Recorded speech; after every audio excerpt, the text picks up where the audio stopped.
the system. As you know, Keynes was anti-left, anti-socialist. Neoliberal capitalism is at a Okay. dead end. All right. Not necessarily capitalism. I do not believe that to be a socialist, you should really now put your faith in comprehensive national planning, like Lenin had talked about. That being critical and accepting the liberal criticism of Soviet Union are two different things.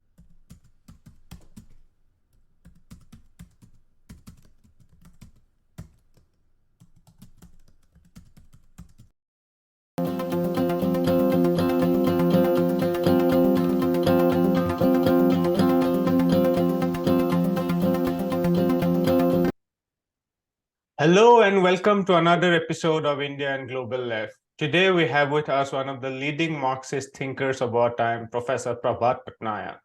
Professor Patnaik is an Indian economist and political commentator.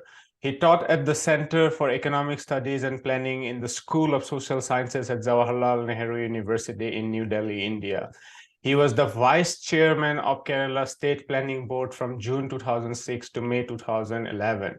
He was also a part of a 4-member high-powered task force of the United Nations to recommend reform measures for global financial system chaired by Joseph Stiglitz.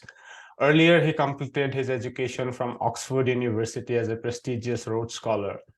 Professor Patnaik, you come from a political family. You went to Oxford and you taught at the prestigious JNU for a long time. I was just wondering if you could start with your background is in all these places and the influence of it on your political and economic thinking. Well, my father was a freedom fighter who joined Gandhiji's civil disobedience movement, leaving his college education at that time. And he spent many, many years in jail. From the Congress, he moved to the Congress Socialist Party, then he moved to the Communist Party. He was one of the earliest communists in the country, the founder of the communist movement in the state I come from, which is called Odisha. Now, so from my childhood, I had been exposed to rather progressive ideas, and of course the idea of revolution and so on. But of course, these ideas firmed up when I came to Delhi University to do my BA and MA, because then in our standard courses, we had to study a bit of Marx. We used to have a paper called The History of Economic Thought. And in that, Marx was taught. I had some excellent teachers in college, many of them Marxists. So I got a reasonable grounding to start with in Marxism, which really complemented the kind of sympathy for uh, uh, the revolution or for progressive transformation, which I had got from my childhood. Then when I went to Oxford, Sorry to interrupt you. I was just yeah, wondering how much was Marxism prevalent in economics department? Because it is often said that economics department is very neoclassical. So I was just wondering. but that is true now. That Okay. is true now all over, whether it is India, whether in the United States, and so on. But that was a very different period because I went to college in the early 1960s, and that time almost everybody was a leftist. And your classical economics was held by teachers and students of my generation with a certain amount of contempt that they never understood underdevelopment. They didn't understand colonial exploitation and so on. So we never took it very seriously. That was the time when you remember there was structuralist explanations of underdevelopment and inflation in Latin America. In India, Mahalanobis model was talked about, and the whole idea was to build up heavy industries and so on, which is not at all a neoclassical idea, and so on. So that that was not very much The in vogue. When I planning went to Oxford, planning was planning, yes, planning planning was the high. was very Okay. absolutely, that was the high point of planning. When I went to Oxford, that really coincided with the worldwide student upsurge. 1968 was a period in which you had in May the French students uprising and so on. So it was a tremendously radical atmosphere at that time, and that was the Vietnam War was going on, and again, there was an immense radicalization of the students everywhere, including above all in the United States. So in a sense, throughout my student life and even my early teaching career, it was really a firming up of beliefs which I had imbibed from childhood and beliefs in a progressive social transformation. So that never left me. Though, of course, the world changed, and it changed more in favor of orthodoxy, economic and political. And that happened roughly in the 70s, 80s, and so on. Absolutely, yeah. With the Reagan and Thatcher revolution in the West. That's right, exactly. That was the turning point. Yeah. Maybe it came with a lag of 10 years in the global South, but In India, it came a bit later, but all over the world there was a kind of upsurge of the right. who are some of the teachers? I mean, I watched in one of your interviews, you said Professor Amartya Sen was one of your teachers. Who else? Yes, in my MA, which was at the Delhi School of Economics, we had some outstanding teachers. Professor Amartya Sen was one. Professor Shukhamay Chakravarti was another very well-known economist. He died, unfortunately, quite early, in his 50s. But he was an outstanding economist. He was a contemporary of Amartya Sen, mathematical economist, but very, very influenced by Marxism. Then we had economic historian Tapan Rai Chaudhuri, who was also a At Marxist. Cambridge. No, in Delhi School, always in Okay. Delhi School. Then we had Dr. K.N. Raj, who again was a very progressive left-wing economist. So Delhi School those days was a very radical place, and so that was in my MA. Even in my BA, I had two or three outstanding teachers who really, I mean, they were the best teachers anyway. They worked very hard, and they also happened to be people who are very left-wing. So I imbibed a lot of ideas from them and inspiration. And the new left in England must have been very active when you were in Oxford, Yes, was it? yes, yes, it was. Yes, yes, very much so. We all read New Left Review and so on. Mm. Okay, so I wanted to start with this sort of very obvious and in many ways odd point as well. I mean, it is something like, let me understand my own home. It is like capitalism. We live under it, yet it's very difficult to understand. And one of the challenges is to understand capitalism in its contemporary form. So you have spent your whole life trying to understand this sort of massive, monstrous system. So help us breaking down what capitalism is today. Well, I would say that in terms of conceptualization, there are three broad stages of conceptualizing capitalism. One is the pre-Keynesian stage, which is really the pre-First World War stage, in which you had, I'm not going back to classical political economy because it's just too far back, or to Marx and so on. I'm really beginning with This is the industrial capitalism has begun by now. that's right. I mean, no, I'm really thinking in terms of economic theory, Okay.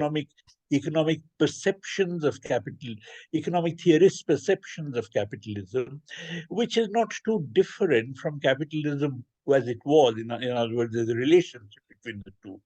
Now, if you look at capitalism before the First World War, that was, I mean, obviously you had the gold standard, you had capitalism, which was laissez-faire in the sense that the state was not supposed to intervene in determining the level of activity, unemployment, and so on. Though, of course, the state intervened massively in the imperial project of capitalism. That was obviously Also driven by the state. military. Yeah, military, but the entire colonial project. But in the so in the interwar period, as a stimulus, deriving a stimulus from the Great Depression, you had Keynesianism, which basically recognized that the earlier capitalism was flawed, in the sense that the earlier capitalism, that the notion of a system that gave you full employment because of the market's kind of, price flexibility on the market, was a flawed notion. That in effect, capitalism has always been characterized by unemployment, chronic involuntary unemployment, except in periods in which there are, let's say, euphoric expectations and so on. And therefore, to save the system, as you know, Keynes was anti-left, anti-socialist. To save the system from the socialist challenge, it was important to have state intervention. Keynes called himself a new liberal, not a neoliberal, but a new liberal. In other words, his argument was that the old liberalism was bankrupt, because the old liberalism believed that the state should not interfere in the functioning of the economy, but it was bankrupt because the Great Depression practically had demonstrated it, and Keynes showed that theoretically there's no basis for the belief that the system would normally tend towards full employment. Therefore, uh, he called himself a new liberal, a liberalism with a heavy dose of state intervention. And I think that is what capitalism did become in the immediate post-Second World War period, all over the advanced capitalist world, and of course even in countries like India, which is a phase which I call dirigism. That is the dirigist phase in which the state intervened massively. So that's the second phase. The first phase is when there was little state intervention in determining the level of activity. Second phase is when you have state intervention, dirigism, under which capitalism had an immensely successful boom, which sometimes is referred to as the golden age of capitalism. But I think the golden age of capitalism runs into difficulties in the late 60s and early 70s, particularly early 70s, with the onset of inflation. I think fundamentally Keynes was wrong in believing that you could, through state intervention, stabilize capitalism close to full employment, because I think it's a system that cannot function without a reserve army of labor. And of course, the levels of unemployment which were sustained in the advanced capitalist countries immediately brought about, ultimately an explosion of inflation in the 70s, in which, of course, the oil prices played an important role, but all primary commodity prices, wages, everything exploded in the early 70s. And that is when you have Thatcherism and Reaganomics So coming in the the to Phillips curve sort of failed at that point. I that's mean, right. You see, there was no Phillips curve. In other words, the idea of a stable trade-off between unemployment and inflation is a ridiculous idea, because after all, I mean, the the the struggle between the capitalists and the workers is one in which unemployment is one of the factors influencing the workers' bargaining strength. But if you maintain high levels of of employment for a very long period of time, in that case, obviously, over a period of time, workers' organization, confidence, everything improves. You cannot have a system functioning like that. That's when people like Margaret Thatcher and so on came and reasserted the necessity for the system of having huge amounts of unemployment. She created 3 million unemployed in Britain to break down inflation. Now, that is something the like of which we are seeing today. Because when you find this upsurge of inflation taking place, what is the policy instrument being used everywhere? Namely, raise interest rates. And why do you raise interest rates? Fundamentally, in order to create a recession so that the unemployment of the workers would weaken the working class's bargaining strength to such a great extent that actually you can resolve inflation at the expense of the workers. Money wages would not rise in tandem with prices, so the price rise would tend to get moderated through time. That's how inflation will be over. So it's resolving inflation at the expense of the workers by creating unemployment.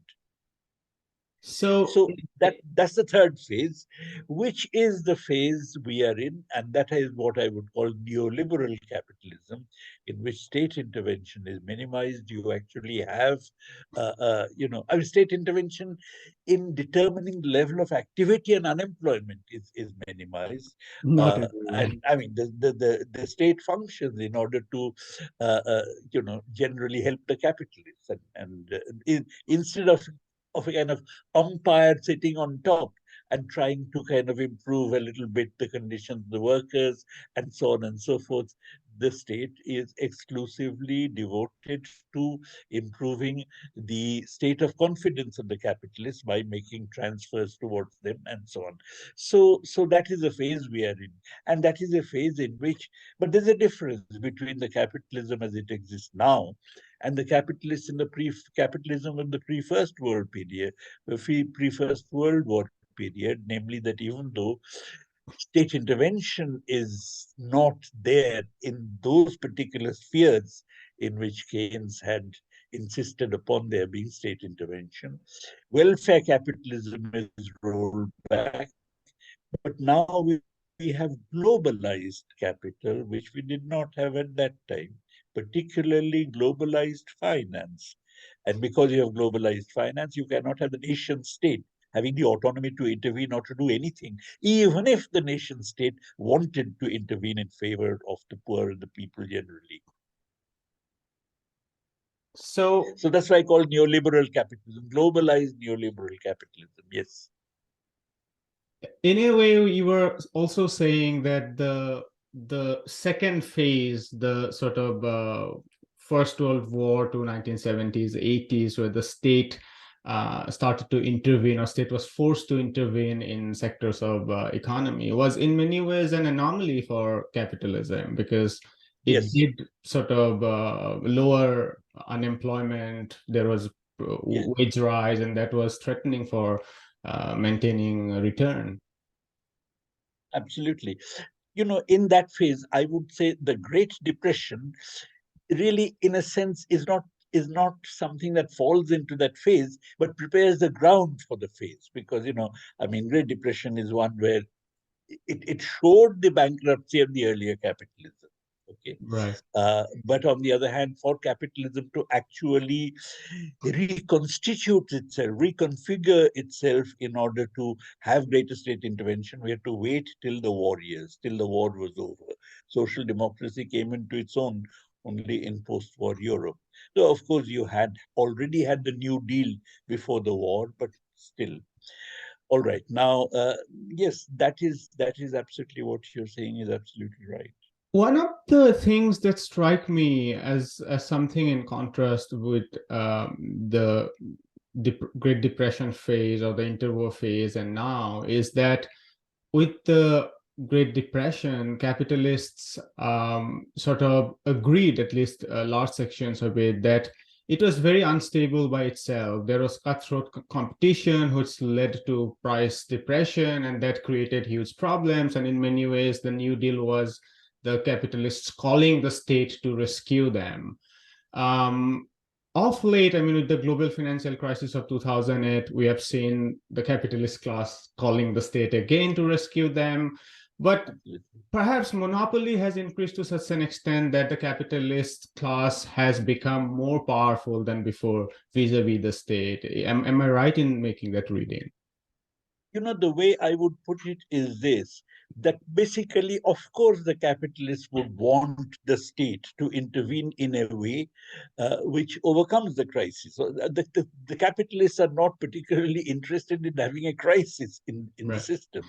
But what they would like is not the state to intervene independently to raise the level of activity and employment, because if so, then that actually discredits the system. If a system requires state intervention to stabilize itself, then that is an act that is to the discredit of the system. What the capitalists always want is the state to intervene to stimulate them so that they can make investments and therefore get the system out of the crisis. And this is something which the New Deal was not that. So the New Deal, while it is true that it also helped the capitalists, because after all, a situation of crisis is a non-zero sum game. But the New Deal, the moment the American economy had recovered a little bit, there was enormous pressure on Roosevelt to roll back the New Deal, Oh, which in yeah. fact he did. It was Yeah, rolled back, which in struck fact, by the yeah, Supreme Court first, yeah. exactly. He did that. Because of that, there was a second crisis in the US in 1937. There was a Correct. recession. Finally, America came out of the depression. I mean, came out of Through the this war. entire phase only when military expenditure picked up in preparation for the war. The fascist countries had come out of the depression much earlier. They had, if you like, introduced military Keynesianism. That large military expenditure financed by fiscal deficits in order to get rid of the crisis. Japan was the first country to come out of the crisis in 1931 itself, and Germany in 1933. Right. We recently had Clara Mate discuss her recent book on austerity, and she says how Keynes in the 1920s, I mean, right after the First World War, was not Keynesian in a way. This is much prior to his general theory, and he was much sort of a much more clear advocate of austerity in the 1920s. But by 1920, you see, Britain got into the depression much earlier. Britain had about, it had about 1 million unemployed by about 1928, 29, let us say. In 1929, Lloyd George, who was the leader of the Liberal Party to which Keynes belonged, made a proposal to actually have an anti-unemployment program by starting large-scale public works financed by a fiscal deficit. So Keynes had not worked out his theory fully, but he was already big, and that plan was obviously Keynes' Oh, suggestion. this was, sorry, this was 29. 1920, 1919, 1920 I was talking about. I mean, with the Yeah, great yeah, miners' strike and, labor yeah, got sure. very strong out of Yeah, the war. yeah, yeah. 1920, by 1929, even before the general theory, Keynes had actually Okay. changed his position. Yeah. This is a good segue into just a short discussion on crisis. I wanted to discuss this because a section of the left argues now that capital or capitalism is in tremendous crisis. They refer to the sort of large sections of capital being locked in unproductive treasury bills. They refer to the banks all over being in crisis, particularly in Europe. The bank loans are way, way greater than even national GDP. France is an extreme case. So they say that there is a sort of crisis that is coming from within capital. But I also see at the same time large sections of capital, energy companies, part of tech companies, and part of tech companies are laying off to cut back on their bills, but they're also sharing unprecedented amount of dividends at the same time, profits through buybacks and so on. The whole military industrial complex, they are making enormous profit at the same time. So I was just interested in knowing, how are you seeing this playing out? Is capital in crisis from within, or is it going strong? No, in fact, I believe that neoliberal capitalism is not only in a crisis, but it's actually at a dead end. Because neoliberal capitalism, in fact, ever since the collapse of the housing bubble in the United States, there has been a prolonged period of stagnation, which is most clearly visible, of course, in the unemployment figures. Not in the United States so much, because in the United States there has always also been a reduction in the worker participation rate. But if you adjusted for the worker participation rate, then even in the United States, the unemployment is quite high, has been quite high. Even when the US was claiming that, look, we are down to 4.5% unemployment, actually the worker participation rate was down. If you adjusted for that, it will be 6-7% unemployment.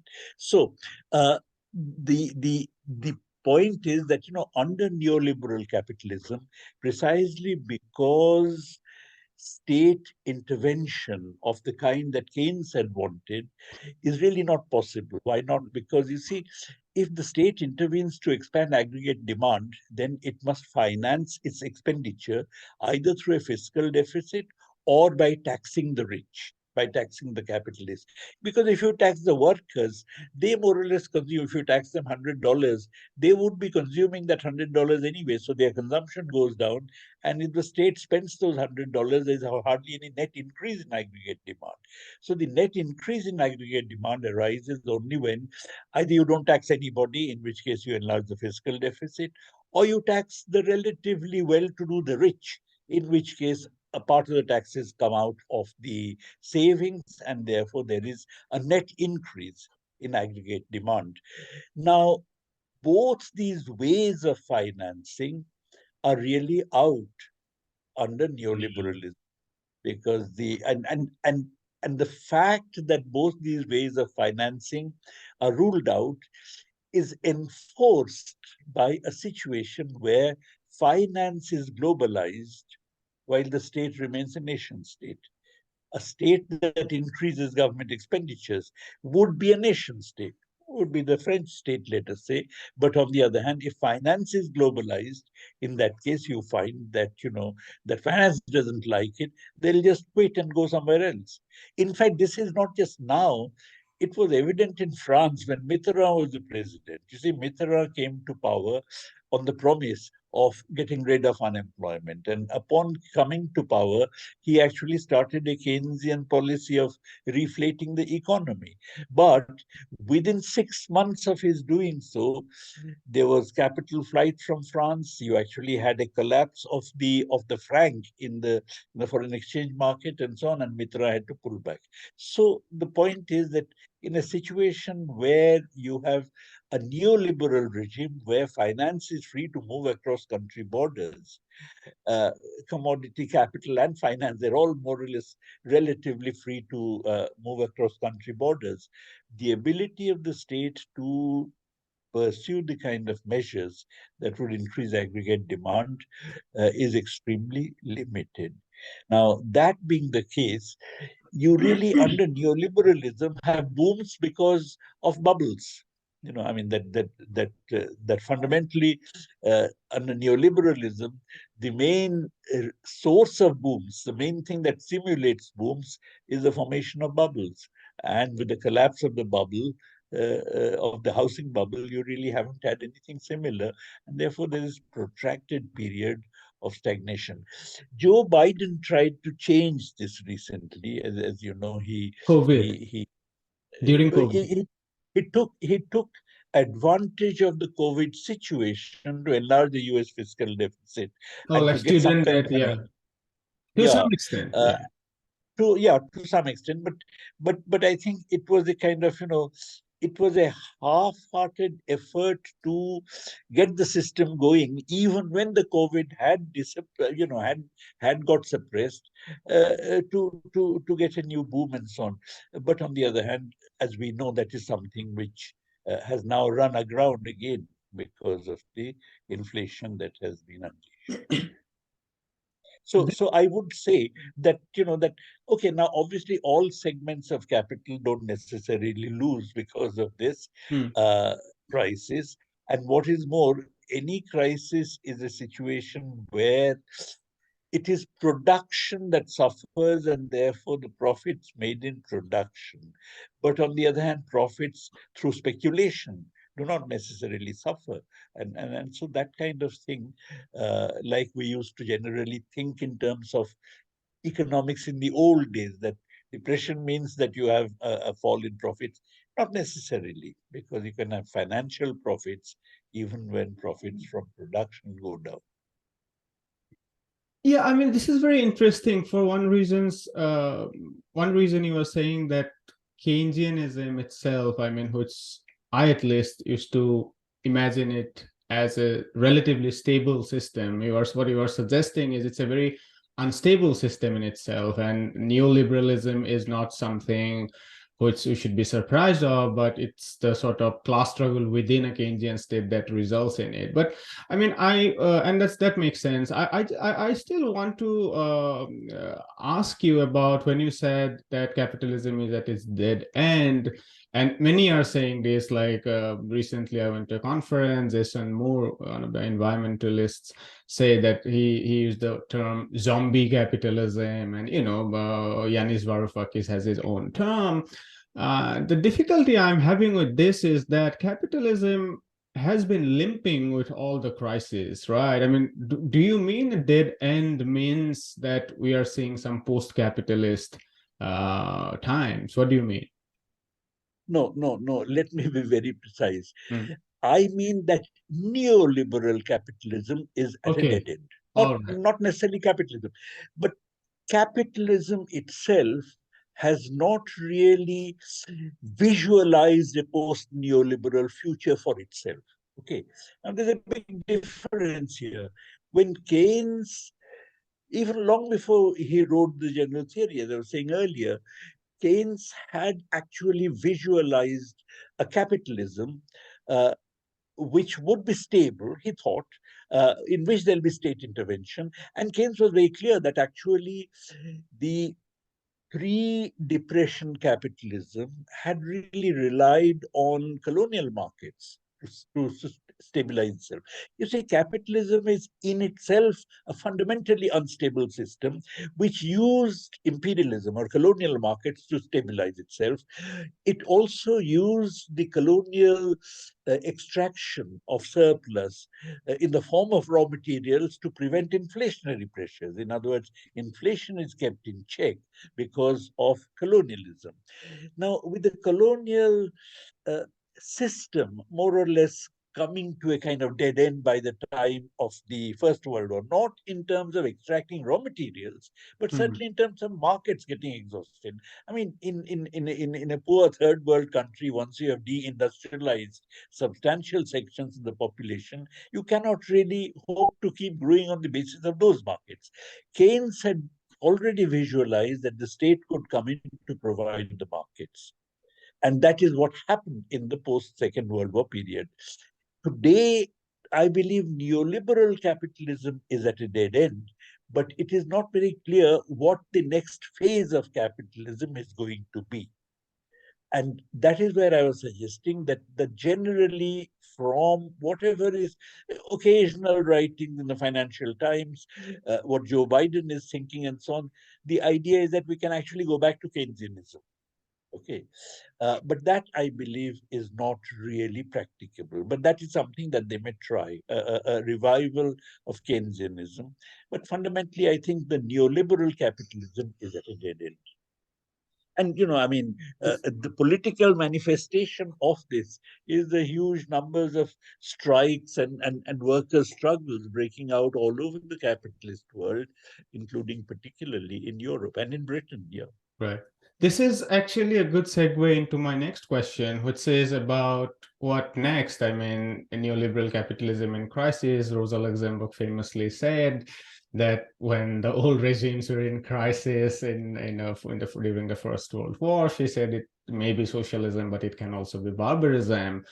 So some of the things that comes to my mind is a sort of massive push towards renewed military Keynesianism, and East Asia becomes particularly a tense ground. The US recently acquired 3 military bases in the Philippines. The war over Ukraine is going on. On the other hand, some believe that out of the Narcissus strike and strike in France and so on, if there can be an emergence of the global the welfare state. But some are also pessimistic about escalating extraction from the global south, particularly when the global south doesn't have a very militant working class movement at this point in time. how do you see, the future? I mean, it's very difficult to predict the future, but what are some of your You know, thoughts? yeah, any situation of crisis opens up opportunities, opens up the possibilities of moving forward, or I mean, as Rosa Luxemburg said. So I think a situation, it is quite conceivable. As I said, capitalism still doesn't seem very clear about how to resolve the crisis, but it's conceivable that one way of resolving the crisis would be a revival of Keynesianism, but with a difference. A revival of Keynesianism together with a heavy imposition of austerity on the third world, on the developing country, on the global south, because of which, you see, the fundamental contradiction of Keynesianism is that it gets into huge inflation ultimately. It runs aground because of the inflationary process.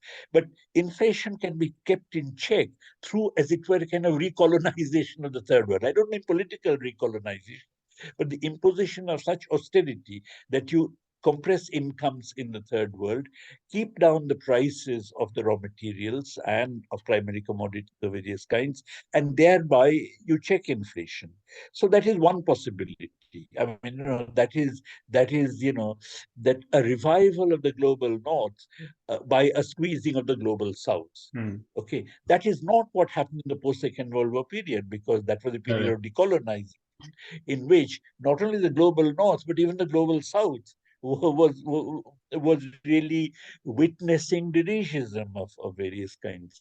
Now, planning in India, as I said, my student days.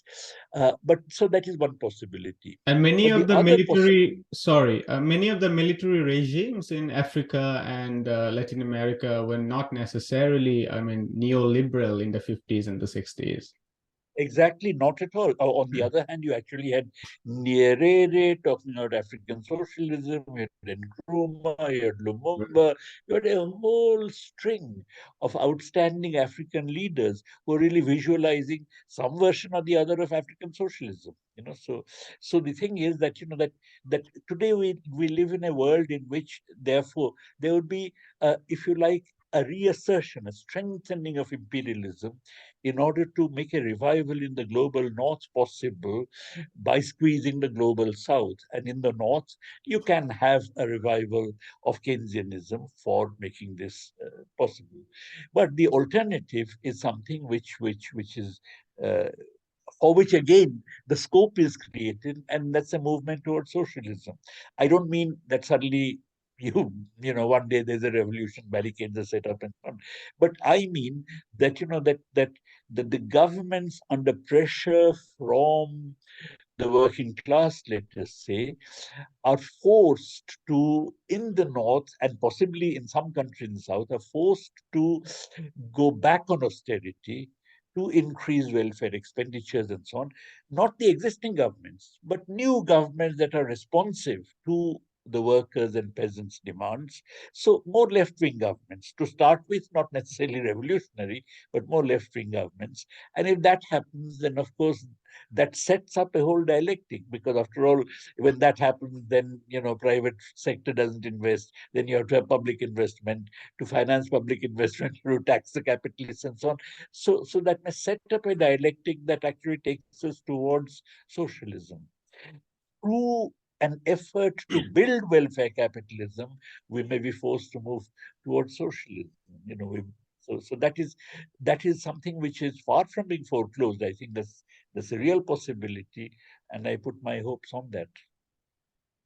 Right, especially in Britain, at least the Labour Party would most likely come back. Now, what that Labour Party would be with Keir Starmer at this Exactly. point would Yeah. be a different Yeah. question. I mean, he Absolutely. literally says, as Labour MP, you can't go to picketing line.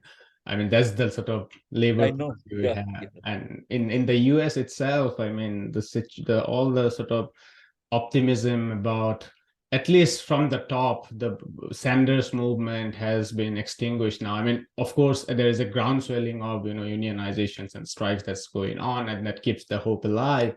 But there is the sort of extinction of the scope from top through Congress, and at the same time, some of the weaknesses of the sunrise movements and BLM that sort of helped that groundswell in the first place is also opening up. I thought this is, yeah, go on. No, I think, okay, precisely because of the crisis, there is an enormous upsurge of neo-fascism. I see this in India. It happened in Brazil.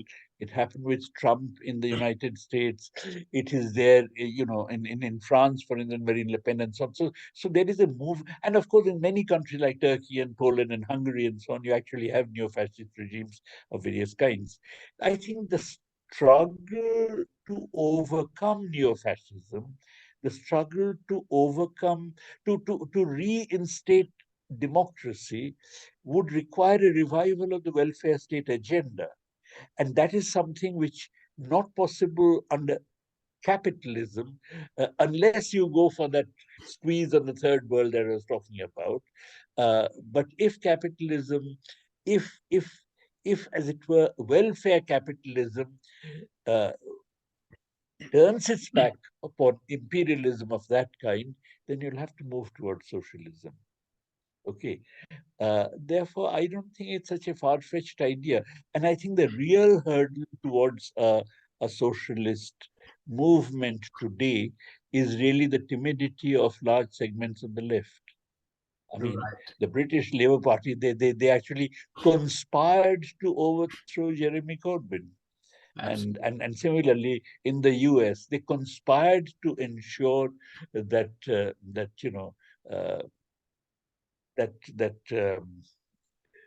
Bernie Sanders you don't know, win the primary. yeah, I mean, that Hillary Clinton got the nomination, and so on. Joe Biden got the nomination. So that is something which really is the timidity of the left. I mean, I think all over Europe, I think the left is extremely timid. In fact, one would, for a start, it does not recognize the phenomenon of imperialism for quite some time. I think since the days of Lenin and Luxembourg, there are very few European Marxists or Western Marxists who recognize the phenomenon of imperialism.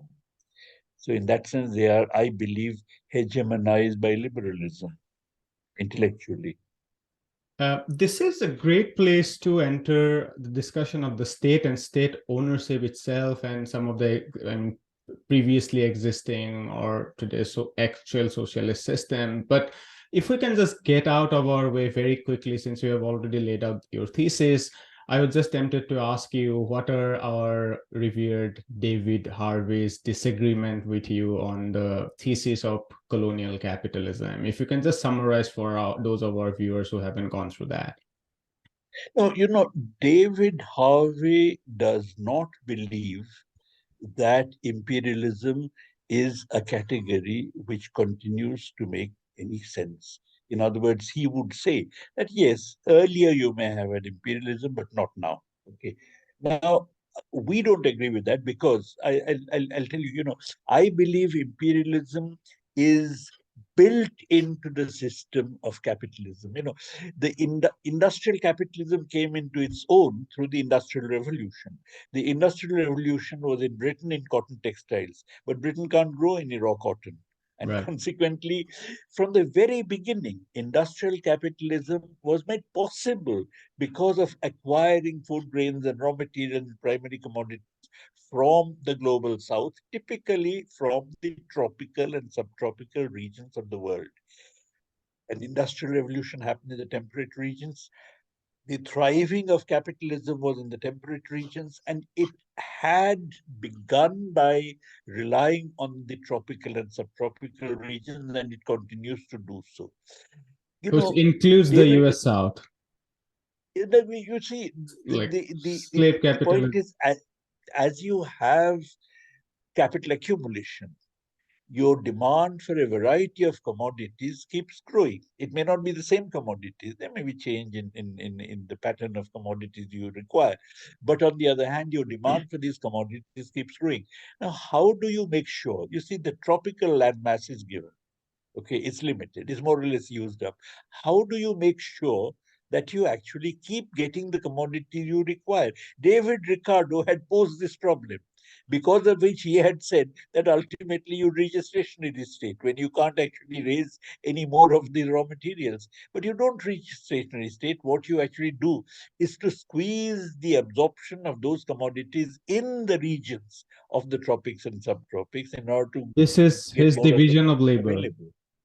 His No, I mean, Ricardo's stationary state, okay. because his argument was that you have a limited amount of land mass. Hmm. You have a limited amount of land mass. He took corn as his typical example, that in order to grow corn, because you have a limited land mass, you would find that the cost of growing corn would keep increasing. And if it keeps growing, it keeps increasing, eventually the terms of trade would move in favor of the corn sector, and your profits would become zero, given the subsistence corn wage. So it's a problem that Ricardo had seen, but he thought that it would actually bring accumulation to a halt. As a matter of fact, it has done nothing of the sort. As a matter of fact, what you have had is the terms of trade moving against the primary commodities in a secular way. And that is because of the fact that imperialism, by imperialism, I mean the domination of the global south by the global north, has actually meant a squeeze on the absorption of these commodities within the global south so that they become available to the global north. Now, that is a phenomenon which capitalism cannot do without, in my view. And I think people like David Harvey do not accept. I think you would be familiar with the work of Kenneth Pomeranz and his Great Divergence, whose study also confirms that the divergence of the industrial north was very primarily because of the sort of free ride that it got in the global south through, people, cheap labor, but also commodities over and above the cheap energy that it had in Britain at that point in time. Yes. But Um, yeah. the only difference now would be that that a whole lot of activities have now shifted from the north to the south. I mean, this whole relocation, the Industrial relocation of activity. industrial activities have shifted from the north to the south. But that does not negate the fact that the working people in the south, whether it's the workers or the peasants or the petty producers and so on, are still experiencing a squeeze. In other words, you may have had a lateral shift of certain activities to the global south, but that really does not make any difference to the phenomenon of imperialism. I wanted to ask you about, I don't want to hold you for too long. We're just getting towards the end. I'm interested in asking you about state ownership of sectors of production, since, our discussion has been on Keynesian states, which doesn't allow for state ownership. And throughout history, state ownership, did achieve a lot for humanity at large. So, and one of the things that I find troubling, even within sections of the Marxist left, I don't want to name, but maybe I wouldn't name, but sections of Western left, they are not seeing, or they have, let's put it this way, they have given up any hope of state as a formidable device of radical transformation anymore. They would go on saying that we need a whole range of things for transformation, and at best they would accept things like social security, some sort of reliefs here and there, pretty much within the trap of World Bank's developmental discourse. So I wanted to ask you both about the return of the state in terms of owning means of production, and how you look at the Soviet Union itself, because the left itself is very divided. Noam Chomsky himself, the non-Marxist in particular, he wrote a very famous essay after the overthrow of communism saying that this might be a good step forward for socialism and so on. So I'm interested in hearing your thoughts on the Soviet Union. Yeah, okay. Let me just take the first question you raised. You know, I do not believe that to be a socialist, you should really now put your faith in comprehensive national planning, like Lenin had talked about. Mm. I think, I mean, obviously, you have to overcome the competition that characterizes capitalism, and therefore that characterizes private ownership. But on the other hand, you can have a whole variety, a whole range of ownerships, from state ownership to cooperative ownership to collective ownership to, like in China, you have the township and village enterprises, to local government ownership. In other words, we have to think in terms of a range of ownership, or range of possibilities of ownership. And I don't believe that you plan for the whole economy, and that's not possible, not even necessarily desirable. The whole idea is that maybe your organization of the economy would have to be much more decentralized compared to what the Can Soviet I Union. can I Yeah, intervene? Can I yeah. intervene? Yeah, I mean, I completely agree with you in theory, but my problem is that reigns. I mean, things like cooperative ownership and things that doesn't exist in the first place without a very strong state. So, I mean, my Yes, yes, yes. I mean, I'm not talking about the fact that the state would not. I mean, the state would be the overarching entity, okay. but it doesn't necessarily own everything. Okay. In fact, I think local decentralized organization of the economy can actually play a very important role. And I think one of the achievements of post-Soviet socialist experiments has precisely been decentralization. Okay, I mean, this is something In which China in which particular. in China in particular, and even within states in India. By state here, I mean provinces in India Yeah. where the left has been in power, it has introduced, and it plays a very positive role. So I don't see the idea of simply everything being fed into a supercomputer, all the data, and then you get exactly the output targets and so on. I don't think that is a notion of socialism that I would particularly advocate. Now, coming to the question about the Soviet Union, I want to say that, the perception of the Soviet Union that exists in the West and the perception of the Soviet Union that we have, say I have in India, are vastly different. I think decolonization was made possible to a substantial extent because of the existence of the Soviet Union. Right. So the point is that we have always been in India, not not just me on the left. I mean, large numbers of people in India have been very sympathetic to the Soviet Union because it enabled us to stand up to the Americans. Okay, it enabled. Winston Churchill didn't want to give independence to India, so that that fundamentally the Soviet Union played a very important role in decolonization. I'd say the Soviet Union had three big achievements. One is that it built a gigantic welfare state in the Soviet Union itself. The other is that it defeated fascism. And the third is that it actually enabled decolonization. Now, it's true that they did it with enormous costs and so on, Right. but nonetheless, these are achievements which must never be uh, undervalued. In fact, Joan Robinson used to say when I went to Cambridge in the late 60s, early 70s, used to say that, listen, don't be too critical of the Soviet Union, because without the Soviet Union, we would be sitting here. Because fundamentally, the Second World War was one in which fascism was defeated by the enormous sacrifices of the Soviet Union. So anyway, so I have a very different perception. Many people, I mean, I meaning not just me alone, but say in the third world, many people when Soviet Union collapsed thought that, okay, now we are going to have genuine socialism. That this bastardized form of socialism that the Soviet Union represented is now over. Now we can have a beautiful model of socialism. That hasn't happened. On the contrary, actually, it has weakened the left movement everywhere immensely. And certainly in the third world, in the kind of support that India got. You mentioned public sector earlier, that, state ownership and so on. The kind of support the public sector had got from the Soviet Union, it doesn't have anymore. And that is a major factor behind the kind of slide back towards privatization that we have been having. So the point is that I don't think one should really look at the Soviet Union as many in the West do. You mentioned Chomsky.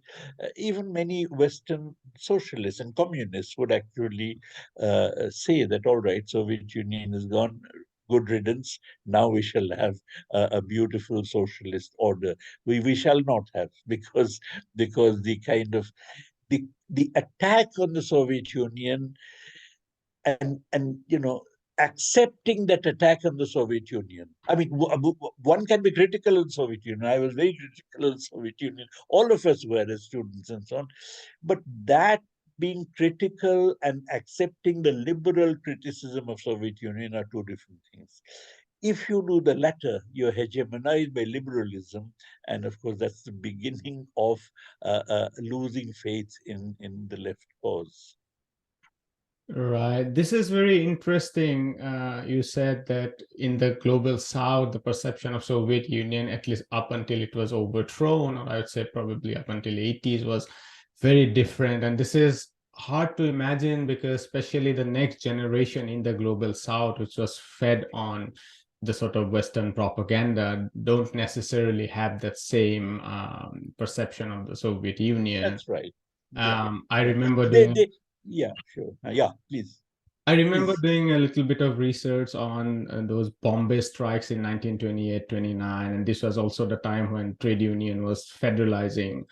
And it's not just those strikes had this tremendous support. I mean, workers, all illiterate workers, carrying placards with saying United Socialist Soviet Republic of India, that's what we demand, labor has begun, and so on. But even the interesting thing is right-wing trade unionists, those who were considered reformists, they were very hostile to the idea that Soviet associated organizations like League Against Imperialism, etc., should be dissociated from All India Trade Union Congress. So throughout the spectrum, like even within those which are considered right-wing, they saw the Soviet Union. And you mentioned the three big achievements. One is Russia itself, which was sort of the least developed within the capitalist bloc, transform itself most miraculously in its years. And then the defeat of fascism and the overthrow of colonialism in large parts of Vietnam was just the most well-known piece of them. So yeah, it's a it's a lot still there to be thought of. Not to romanticize, of course. No. I mean, I think, you see, I mean, obviously one would have liked the Soviet Union to have transcended its own past in order to build a better future socialism. But the collapse of the Soviet Union, nobody wanted. I mean, nobody certainly should have wanted. The global north had a very different experience, especially because of the Cold War. I was reading through CIO documents and how with Taft-Hartley and the whole elimination of the left wing within the labor movement in the US, basically they became, not all, and they were all hounded out, those who were sympathetic to the Soviet Union. And that made CIO a bureaucratic sort of co-opted into the state. I would just let you go with this final question, and I was interested in asking this since you were involved in Kerala's state planning. So previously in West Bengal, the communists in India, they ruled for more than 3 decades, if I'm not wrong. And currently in Kerala, they are. So explain to us in brief the sort of fall or overthrow, whatever you say, of the communists in Bengal. Why did that happen? And how are you looking at Kerala at the moment? Well, okay. I mean, I'm excluding Tripura. I must apologize. Yeah, no, but I think everywhere, including in India, the communist movement played a tremendous role in what you may call carrying forward what Lenin had called the democratic revolution, namely breaking feudalism, breaking land concentration, introducing land reforms, and so on. I think in that, whether it is Kerala, whether it is West Bengal, they played a tremendous role. I'm not saying that the agrarian revolution is over, but certainly they carried it much further than it had happened in the past. And I think that also accounted for the substantial popularity of the communists in West Bengal that remained for such a long time. The popularity came basically from the peasantry. But once that step had been taken, then they were at a loss for ideas, what to do next. And in that, Why? I mean, there were communists are never sort of ideas. no, but in that, the idea was to industrialize. Okay, and if you are going to industrialize, then within a particular state, how do you industrialize? You industrialize by state, I mean within a particular province, by calling capitalists.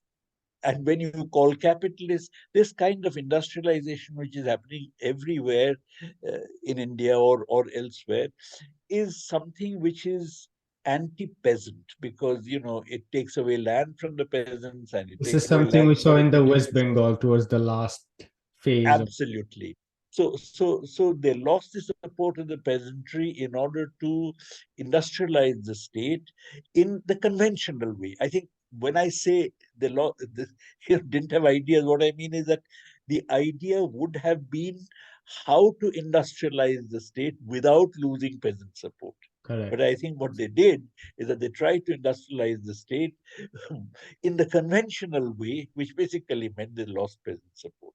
And that's why they are now they have been thrown out, and it's not very clear when, if at all, they can actually make a comeback, because the peasantry has a long memory.